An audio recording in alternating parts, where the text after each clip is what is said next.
Wall Street's anticipation of the new 606 requirements that are coming in May reminds me of the time I first scalped tickets to my first Jimmy Buffett concert. My friend John and I were having a few schnocktails in the parking lot, and it became time where John decided we need to go find tickets somewhere so we can get into the show. I watch in horror as John walks up to a uniformed state trooper and starts having conversation. It turns to complete disbelief as John pulls out a wad of cash, and then the trooper pulls out a bunch of tickets. And it was completely surreal at that point when John walked back and started handing out tickets. My point is that sometimes you know what's going to happen, but it arrives in a manner you might not have fully expected or anticipated. And that's what's going to happen with the Rule 606 requirements in May. And here's my point. What you can expect initially is the Sellside defense of their routing practices. There's going to be the old, our data shows, and that's how they're going to go about it. Fair enough.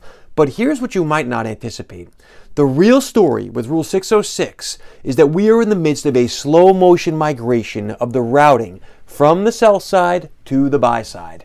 The ownership of the routing responsibility is going to begin to rest upon the shoulders of the buy side for the first time.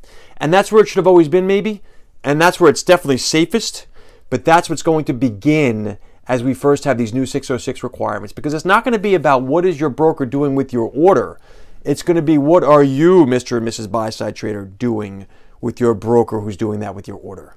And so tools like wheels and algo route selectors and all types of technologies are now empowering the buy side in a manner we've never seen before. And again, that's maybe the way it should have always been, but you can expect it to begin the conversation of why is the buy side not taking greater control of the routing? Give that some thought.